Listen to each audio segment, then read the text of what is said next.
제목이 삶의 터전이 흔들릴 때입니다.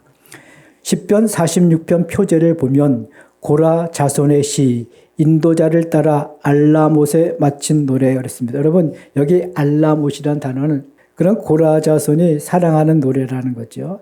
근데 이 시편 46편에 보면 3절과 7절과 그 11절에 셀라가 있습니다. 이 셀라는 뭐냐면 그 음악 기호이기도 합니다. 그러니까 우리가 우리나라의 판서를 보게 되면 그 어떤 그 흥을 돋구고 어떤 감탄사를 짐으로써 신명나게 판서를 이어갔기만 하는 게 있죠. 얼씨구, 얼쑤, 좋다, 의도 있더라고요.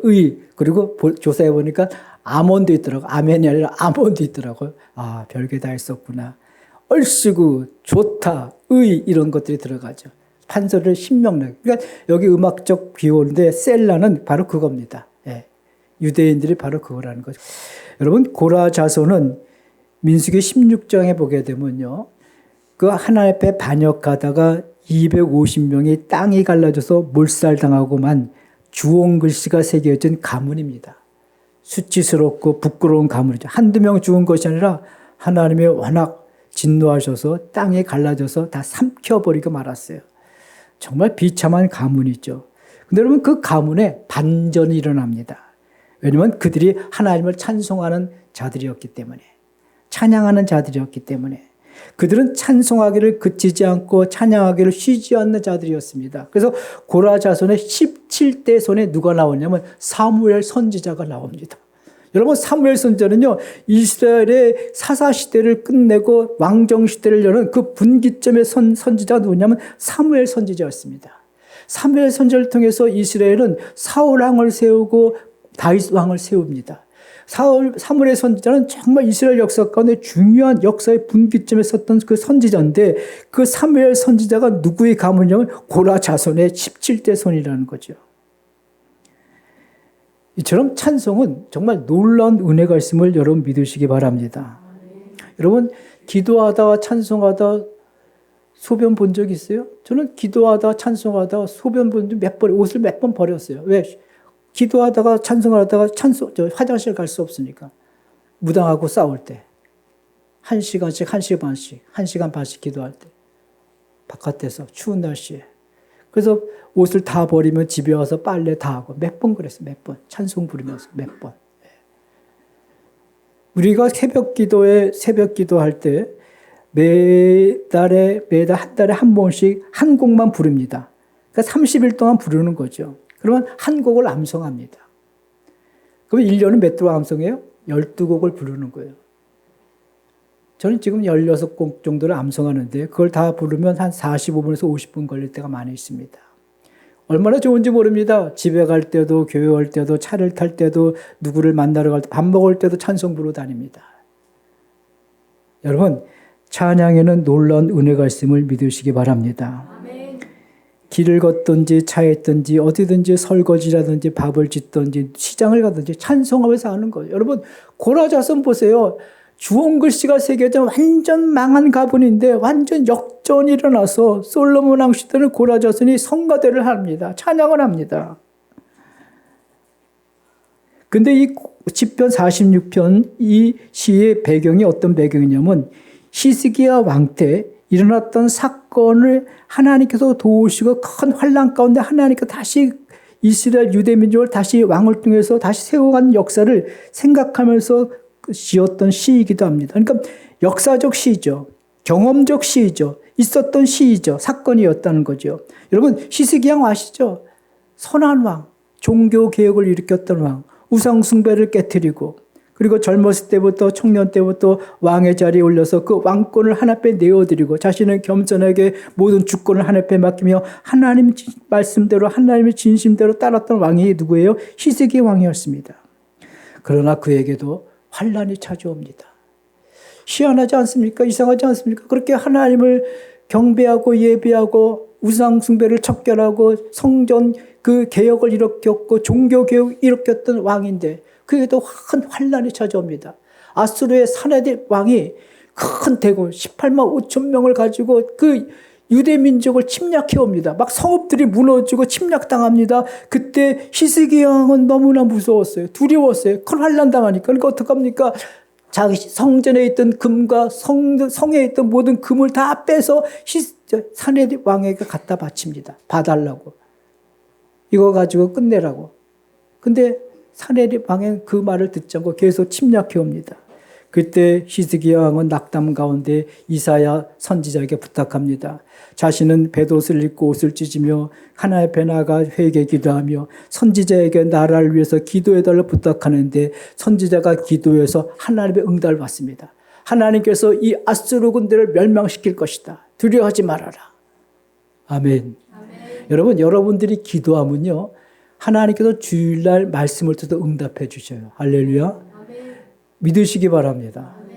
내가 기도해서 내가 응답받는 것도 있을지만 하나님의 질서는 여러분들이 기도하면 주일날 하나님의 말씀을 통해서 예배를 통해서 응답해 주셔요. 히스기야도 처음에는 공포와 두려움에 떨었습니다. 큰 환난 앞에 몸둘 바를 몰랐습니다. 어찌할 바를 몰랐습니다. 마음이 낙담됐습니다. 절망됐습니다. 여러분, 히스기야 왕도 이렇게 했다고 하면은 우리 같이 연약한 사람들, 우리도 인생을 살면서 어려운 일을 만나게 되면 두려운 마음이 생기고 그 두려움이 나를 확 삼키고 그래서 인간의 방법으로 자꾸만 인간의 깨로 뭔가 해보려고 노력하지만 그러나 점점 더 빠져가는 것을 우리는 경험하게 됩니다. 우리에게 찾아오는 두려움과 놀람과 염려가 찾아올 때 10절에 너희는 가만히 있어 내가 하나님 됨을 알지어다. 내가 문나라 중에서 높임을 받으리라. 내가 세계 중에서 높임을 받으리라 하시도다. 여러분, 어떤 환난의 사건은 하나님이 높임을 받으시려고 하는 사건임을 믿으시기 바랍니다. 하나님이 높아지려는 사건이에요, 여러분. 환난은. 그리고 어떻게 해요? 우리는 가만히 있으라는, 가만히. 분주함과 조급함으로 왔다 갔다 하지 말고 가만히 있어라. 히스기야 왕처럼 그 성전과 성에 있던 금까지 다 빼다가 바치지 말고 애굽으로 내서 도움 청하지 말고 가만히 있어라. 가만히 있어라. 너희는 가만히 있어 하나님 됨을 알지어다. 제가 군대 가니까 동작 그만 그러더라. 상관이 오면. 동작 그만. 상관을 주목하는 거예요. 눈을 보면서. 가만히 있어가 바로 그거예요. 동작 그만. 여러분, 분주함도 죄입니다. 왜 죄인지 아십니까? 하나님의 질서를 깨트리기 때문에. 만나지 말아야 될 사람을 만나고 찾아가지 말아야 될 곳 찾아가기 때문에. 분주하기 때문에. 조급함도 죄입니다. 왜? 하나님의 시간을 내가 앞당기기 때문에. 하나님은 한 달 후에 이루어질 시간인데 나는 조급하니까 내일 이루어달라고 여기저기 쫓아다니는 거야. 그게 일이 더 안 되는 거죠. 분주함도 조급함도 다 죄입니다, 여러분. 넌 좀 가만히 좀 있어라. 제발 좀 가만히 있어라. 출애굽기 14장에 보면 이스라엘 백성들이 앞에는 홍해가 있고 뒤에는 애국 군대가 큰 바로 왕이 데리고 군사를 데리고 철병거를 데리고 갖고 쳐들어올 때 밀고 들어올 때 얼마나 두려웠겠어요. 모세는 말합니다. 너희는 가만히 있어. 하나님 하시는 일을 봐라.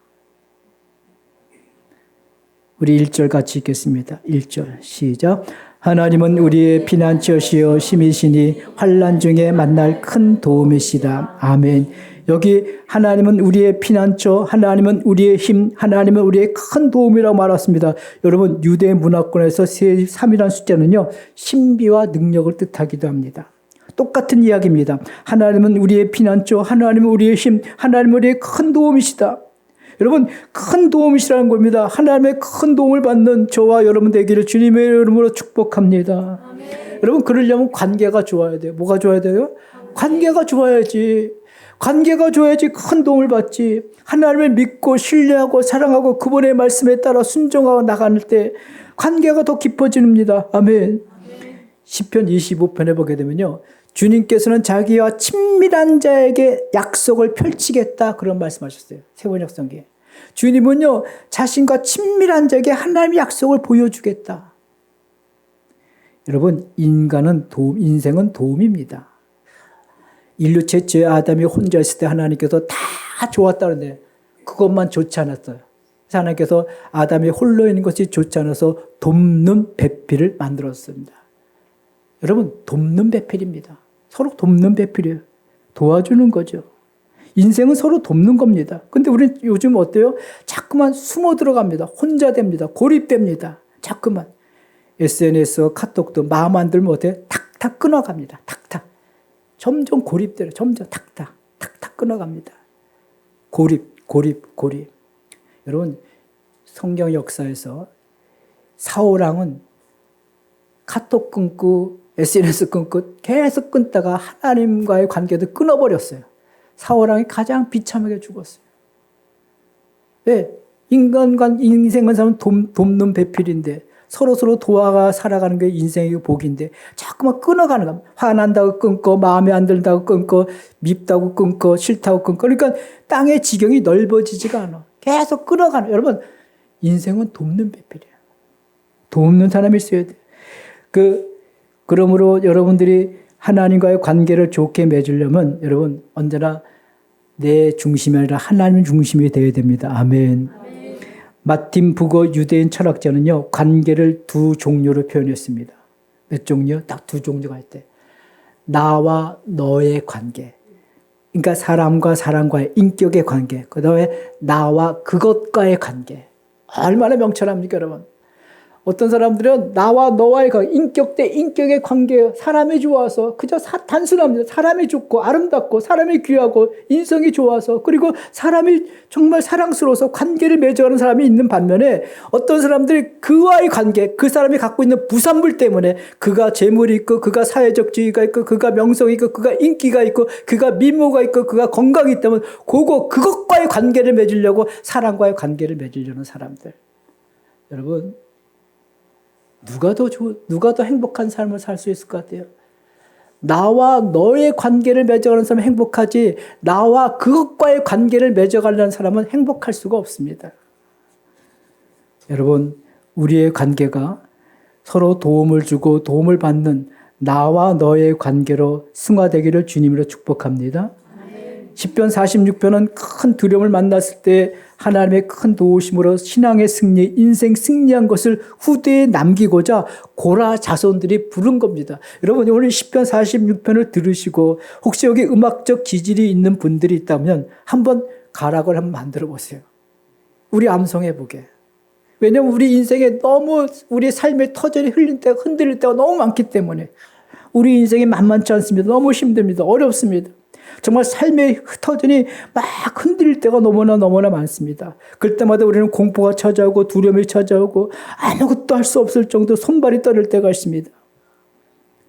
이 시의 중심 주제는 인생의 터전이 흔들릴 때, 삶의 터전이 흔들릴 때 그의 피난처는 하나님이라고 말씀하고 있습니다. 그래서 하나님은 나의 힘, 나의 피난처, 환난 중에 만날 큰 도움이라고 고백하고 있습니다. 여러분 이건 머리에서 나온 것이 아닙니다. 인생 경험에서, 역사적 경험에서, 실제적 경험에서 나온 것이었습니다. 여러분들이 어려움 당할 때 하나님께서 내게 과거에 베풀어 주신 그 은혜를 생각하면서 현재를 비춰나가면 되는 거예요. 아멘. 과거에 나를 도와주셨던 그 하나님을 가지고 과거의 경험을 가지고 내 앞을 비춰나가 보십시오. 길이 보입니다. 아멘. 과거에도 도우셨기 때문에 내 앞날에도 하나님이 도울 것이다. 왜? 하나님의 성품은 어제나 오늘이나 영원토록 동일하신 분이시기 때문에 하나님의 성품은 은혜와 자비를 천대까지 베풀어 주신 성품이기 때문에 과거에 날 도우셨다고 하면은 여러분 조급하거나 분주하게 다니지 말고 가만히 있어서 하나님을 주목하고 하나님의 주권에 내 모든 것을 맡겨드리고 하나님의 하시는 일을 여러분 보시기를 바랍니다. 아멘. 2절 같이 읽겠습니다. 2절. 아멘. 그러므로 땅이 변하든지 산이 흔들려 바닷 가운데 빠지든지. 3절도 같이 읽겠습니다. 시작. 바닷물이 솟아나고 뛰놀든지 그곳이 넘침으로 산이 흔들지라 우리는 두려워하지 아니하리로다. 얼씨구. 여러분 보십시오. 지금 삶의 터전이 이건 자연 재해만 얘기하는 것이 아니라 우리의 삶의 터전이 흔들리는 것을 말하는 겁니다. 비유한 겁니다. 그 이사야 히스기야 왕 때 그 아수르 군대가 그렇게 쳐들어왔어요. 삶의 터전이 흔들리죠. 막 유다 성읍들이 막 점령당하고 이제 얼마 남지 않았습니다. 삶의 터전이 흔들리고 그러니까 바닷물이 솟아나고 그 넘침으로 산이 흔들릴 정도로 그리고 모든 것이 다 흔들리는 그런 상황 가운데 있는 것입니다. 이런 거는 우리도 인생에서 경험하고 있습니다. 내가 확고하다고 생각했던 것이 속절없이 무너지는 것을 경험할 때가 있습니다. 내 자녀, 내 남편, 내 아내를 철떡같이 믿었는데 믿을 만한 구석이 아무것도 없던 걸 깨달을 때 무너지죠. 돈만 있으면 된다고 생각해서 열심히 돈을 모았는데 내 사는 날이 얼마 남지 않았다고 의사로부터 통보받을 때 정말 삶의 터전이 흔들리죠. 회사에 그렇게 충성했는데 갑자기 회사에서 해고 통보를 해올 때 정말 삶의 터전이 흔들립니다. 저는 여기 얼마 전에 있었던 사건도 압니다. 몇 년 전에. 우리 바로 사거리 바로 앞에 어느 일반 사람이 돈을 열심히 모아서 제과점을 만들었어요. 뭘 만들었대요? 살구에 제과점을 오픈했는데 오픈한 지 2개월인가 3개월 때 바로 옆에 파리바게뜨가 들어왔어. 내가 주목하게 봤어. 저 제과점 얼마나 갈까? 그냥 곧 한 달도 안 돼도 문을 닫아버리더라고요. 업주가. 여러분 평생 돈을 모아가지고 제과점 차렸는데 거기 옆에 파리바게뜨가 사거리 바로 모퉁이에 들어올지 누가 알았어요. 삶이 터전이 흔들리고 하는 거죠. 그리고 내 남편, 내 아내, 내 자녀가 오늘 잘 다녀오겠다고 얘기했는데 병원에 실려가 있어. 정말 삶의 터전이 흔들리는 거죠. 이런 경우가 많이 있습니다. 이렇게 삶의 터전이 흔들리는데 가정에서도 교회에서도 사회 공동체가 나에게 도움을 주지 못하고 나를 보여주지 못할 때 우리는 또다시 크게 절망하게 됩니다. 그런다 오늘 시편은 얘기합니다. 그런 어려움이 와도 뭐라고요? 3절에 바닷물이 솟아나고 뛰놀든지 그것이 넘침으로 산이 흔들릴지라도 우리는 두려워하지 않는다. 왜 그렇죠? 나는 괜찮아. 왜? 나는 하나님과 잇대어져 있기 때문에, 하나님과 연결되어져 있기 때문에. 그리고 이 환란의 큰 문제를 어디서부터 풀어나가냐면요, 하나님의 성을 생각합니다. 따라서 아시겠습니다. 하나님의 성. 여러분 반드시 기억하십시오. 여러분들 어려움이 있을 때 하나님의 성을 기억하십시오. 4절 같이 읽겠습니다. 4절 시작. 한 시내가 있어 나뉘어 흘러 하나님의 성 곧 지존하신 이의 성소를 기쁘게 하도다. 아멘. 하나님의 성을 생각하니까 그 하나님의 성 안에 뭐가 있어요? 시냇물이 흐르고 있다는 거죠. 여러분 예루살렘 성은요 해발 800m에 있습니다. 난공불락입니다. 그 적들이 함부로 침략할 수가 어렵습니다. 근데 그 성 안에 여러분 물이 없다고 하면은 꽝이죠. 싸울 수도 없고 일상생활을 유지할 수도 없습니다. 그러나 그 난공불락 같은 예루살렘 성 안에 시냇물이 흐르고 있었어요. 도시에 샘물, 실로암이라는 못이 있었습니다. 그래서 그 물이 면면히 흐르고 있었기 때문에 그 물 가운데 군사들은 물을 먹고 백성들은 그 물을 통해서 양식을 먹고 물을 먹고 힘을 얻어 싸울 수가 있는 거죠. 이 물이라는 것은 하나님의 임재를 뜻하기도 하고 하나님의 말씀을 뜻하기도 합니다. 하나님의 현존을 뜻하기도 합니다. 성경에서. 그러니까 하나님의 성을 생각하면은 그 높은 예루살렘 800고지의 그 성에 하나님의 물이 시냇물이 흐르고 있다. 실로암 못에 의해서 면면히 흐르고 있다. 힘이 나는 거죠. 물이 있으니까 힘이 나는 거죠. 에스겔 47장에 보게 되면요. 성소에서 흐르는 물이 있습니다. 이스라엘 백성들이 바벨론 포로에서 돌아오게 될 때, 바벨론 포로 잡혔을 때 이스라엘을 완전 패망했습니다. 도저히 정말 마른 뼈다고 같이 일어설 수 없는 민족이었는데 딱 보니까 환상을 보니까 하나님의 성전에서 물이 흘러나오는 거예요. 그 물이 흘러나오는데 그 물이 발목에 차고 무릎에 차고 허리에 차고 가슴에 차고 헤엄칠 만한 강이 되어서 죽었던 땅이 살아나고 그리고 옆에 있던 과실수들이 과실을 맺고 어부들이 그물을 던져서 고기를 잡고 어디서 하나님의 성소에서 물이 흘러나오니까 그 성소에 흘러나온 물은 하나님의 말씀입니다. 아멘. 여러분 하나님의 말씀이 이 나라 이 민족 세계 곳곳에 흘러나가 적셔질 때 모든 만물이 소생함을 얻고 다시 살아나는 거예요. 아멘. 하나님은 살리시는 하나님이기 때문에 하나님은 영원한 생명이시기 때문에 하나님의 생명의 근원이시기 때문에 그리고 성소에서 흘러나오는 물은 바로 여러분들입니다. 여러분들이 하나님의 말씀을 담고 나가서 가정의 사회에 그리고 곳곳에 흩어져 살아갈 때 여러분을 통해서 살아나기 시작하는 거예요. 제가 직장 예배를 드리게 되면요. 정말 제가 은혜를 받을 때가 많아요. 정말 사회 곳곳에 썩지 않고 새하지 않고 깨끗한 물이 이렇게 흘러가고 있구나. 그래서 이런 분들 때문에 정말 공무원 세계가 굳건하게 서가고 있구나. 그걸 깨닫습니다. 왜? 성서에서 하나님의 말씀을 닫고 말씀대로 살아가려고 하는 사람들 때문에 살아간다는 거죠. 그래서 우리는 어려움 당할 때 예루살렘 성을 생각하시기 바랍니다. 아멘. 거기 예루살렘 성에 실로암 못을 생각하십시오. 그 실로암 못이 흐르고 있다. 하나님의 임재, 하나님의 현존, 하나님의 말씀, 하나님의 생명을 뜻합니다. 아무리 어려움 당할 때도 여러분 하나님의 생명을 흐르고 있는 거예요. 할렐루야. 5절 같이 읽겠습니다. 5절 시작. 하나님이 그 성중에 계심에 성이 흔들리지 아니할 것이라. 새벽에 하나님이 도우시리로다. 아멘. 새벽에 하나님이 도우시리로다. 제가 간이 참 많이 부서져서 너무 힘들고 어려울 때 그때도 저는 새벽 기도했는데 많은 사람 의사들 그러다 죽어요 그러더라고요. 새벽 기도 나가면 그러다 죽어요. 근데 안 죽었어요. 네. 제가 존경하는 신학교 교수님한테 상담했는데 목회 그만둬 그러다 죽어. 근데 안 죽었어요. 어떤 성도님이 지금 여기 안 계시지만 제가 건강에 걱정되니까 목사님 새벽 기도 나오지 마세요. 나갔어요. 안 죽었어요. 여러분 새벽에 하나님이 도우시리라. 왜 그런지 아십니까? 새벽은요 어둠과 밝음의 경계선이기 때문에. 여러분 어둠과 밝음의 경계선입니다. 새벽은. 여러분 인생은요 삶과 죽음의 정말 경계선에 있어요. 우리가 내 자녀가 오늘 인사하고 나서 내 저녁 때 들어온다는 보장을 어떻게 해. 삶과 죽음의 경계선에 서 있는데. 여러분 인생은 실패와 성공도 경계선에 있습니다. 새벽에 하나님이 도우신다. 하나님께서 그 어둠과 빛의 경계선에서 하나님께 빛으로 도우시겠다는 거야. 아멘. 여러분 새벽에 나와서 기도하는 성도, 새벽에 나와서 찬송하는 성도, 새벽에 나와서 말씀을 듣고 새벽에 나오지 못한다 할지라도 집에 일어나서 새벽에 하나님 앞에 아침 일찍 일어나서 하나님 앞에 기도하는 성도. 그 성도와 그렇지 않은 성도 어떻게 같을 수가 있겠습니까? 다른 거죠. 빛된 자녀가 되기를 주님으로 축복합니다. 7절 같이 읽겠습니다. 7절 시작.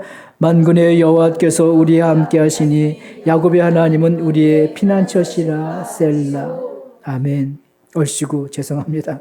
다시 한번 읽겠습니다. 시작.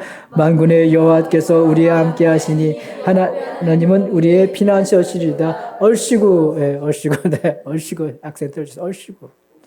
네. 왜 야곱의 하나님이라고 했을까요? 아브라함의 하나님이 더 좋고 이삭의 하나님이 더 아름다운데 왜 야곱은 얍상합니다. 저 같아요. 야곱은 가는 곳마다 야곱은 갈등을 조장하고 자기의 그 복을 착취하기 위해서 그 거짓말로 속이고 그 야곱은 정말 어떻게 보면 인성이 정말 삐뚤어된 인성이에요.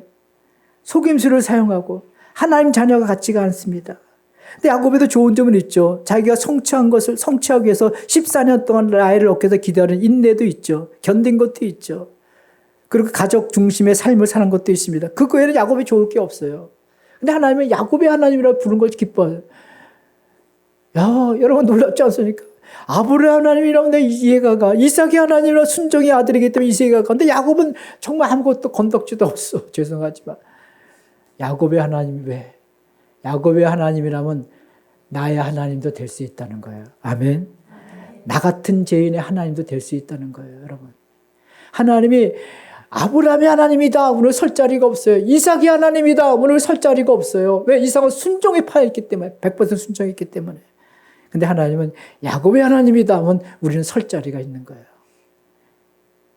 그래서 하나님은 야곱의 하나님이라는 거예요. 그래서 우리는 희망이 있는 거예요. 우리도 복을 받을 수 있는 자격이 되는 겁니다. 아멘. 하나님, 우리는 환난 당하면 어려움 당하면 하나님 멀리 떨어진 것 같이 생각이 들지만 여러분 그렇지 않습니다. 하나님 우리가 가까이 계시고 우리를 위하시고 우리의 피난처가 되시고 우리의 생명의 주가 되시고 우리를 도와주십니다. 그러면 어떤 자세를 갖고 있어야 우리가 이 하나님의 큰 도움을 받을 수 있을까요? 10절입니다. 10절 같이 읽겠습니다. 10절 시작. 너희는 가만히 있어 내가 하나님 됨을 알지어다. 내가 문나라 중에서 높임을 받으리라. 내가 세계 중에서 높임을 받으리라 하시도다. 아멘. 여러분 멈추어서야 보이기 시작합니다. 우리가 하나님의 현존과 하나님의 임재를 경험하지 못하는 이유가 뭔지 아십니까? 내가 너무 분주하고 내가 너무 요란스럽고 내가 너무 조급하기 때문에 하나님의 임재를 경험하지 못합니다. 우리는 조금만 어떤 일이 닥쳐도 그냥, 이런 표현을 죄송하지만 호들갑을 떨어요. 조금 어려움이 있어. 조금만 그냥 어쩔 줄, 신앙은 다 까먹고 잊어버리고 다 탱백해치고 가만히 있지를 못해. 조급함과 분주함으로 여기저기 왔다 갔다 하다 하나님의 주권을 빼앗겨버리고 하나님이 하신 일을 바라보지 못합니다. 야곱의 하나님을 기억하시기 바랍니다. 여러분의 하나님이에요. 나의 하나님이에요. 아멘. 나의 하나님이에요, 여러분. 나의 하나님이에요. 불안과 초조함으로 끊임없이 움직이던 우리의 조급함과 분주함의 발걸음을 멈추라는 것입니다. 그뿐만 아니라 내 마음의 격동과 감정까지 다 멈추라는 겁니다. 그리고 모든 내 아이 노력과 걱정과 집착도 다 내려놓고 하나님의 주권에 맡기라는 겁니다. 무엇보다도 힘을 빼라는 거예요. 여러분 따라서 하시겠어요? 힘 빼세요. 힘 빼세요. 여러분 수영 배울 때 뭐라 그래요? 힘 빼세요. 권투 선수들 권투할 때 뭐라 그래요? 힘 빼라. 여러분 격투기 선수들 힘 빼라. 운동선수도 힘 빼라 많이 요구합니다. 체조 선수도 뭐라 하는지 아십니까? 힘 빼. 코치 물어 너 힘 빼. 왜 이렇게 힘이 들어갔어? 힘 빼. 여러분 우리도 빼야 돼요. 불안한 마음. 이런 모든 것들 내가 마음이 근육이 기축 불안하고 염려가 되면 근육이 이완되지 않습니까? 근육이 경화되기 시작합니다. 굳어지기 시작합니다. 정신적 피로가 오고 영혼의 피곤함이 오고 하나님 앞에 기도할 힘도 잃어버리게 됩니다. 힘 빼십시오. 왜? 하나님의 성소를 기억하고 아멘. 야곱의 하나님을 기억하고 과거에 나를 도우셨던 하나님이 앞으로 미래도 나를 도우실 걸 믿고 할렐루야. 힘을 빼는 겁니다. 그래서 너희는 가만히 있어. 하나님 됨을 알지어다. 제발 하나님 됨을 알아라. 제발 가만히 있어서. 하나님은 우리와 함께 계시고 우리를 돕기 원하시며 우리의 어려운 상황에 깊은 관심을 갖고 계신 분이심을 믿으시기 바랍니다. 하나님은 어떤 상황 속에서 여러분을 사랑하십니다. 아멘. 하나님의 임재, 하나님의 현존, 하나님의 생명수, 하나님의 물은 어떤 역경 속에서 우리 무한한 기쁨과 우리를 보호와 안정과 구원을 이루어 가십니다. 그래서 46편 8절에 와서 여호와의 행적을 볼지어다. 그가 땅을 황무지로 만드셨도다. 그 아수르 군대를 완전 전멸시켰던 그 하나님. 그래서 하나님의 행적을 볼지어다 그랬습니다. 여러분들이 어떻게 구원받은지 기억해 보시죠. 고린도서 1장에 하나님은 예수 그리스도를 통해서 우리를 흑암의 권세에서 건져내사 그의 사랑의 아들로 옮기셨다고 하나님의 압도적인 구원을 말씀하고 있습니다. 하나님의 행적 생각해 보십시오. 나를 압도적인 구원을 하신 하나님. 내가 이런 어려움에 만났을 때 내가 가만히 있어 하나님의 하신 일을 바라보면서 나는 하나님을 신뢰하며 하나님을 사랑하는 가운데 하나님의 때를 기다리는 가운데 하나님 앞에 내가 해야 될 일을 일상의 생활을 잃어버리지 않고 예배하며 기도할 때 그 문제는 하나님에서 하나 둘씩 해결되어진다는 것을 믿으시기 바랍니다. 이 믿음으로 우리가 11월 달을 보내고 다시 대림절을 준비해가는 저와 여러분의 믿음이 되기를 주님의 이름으로 축복합니다.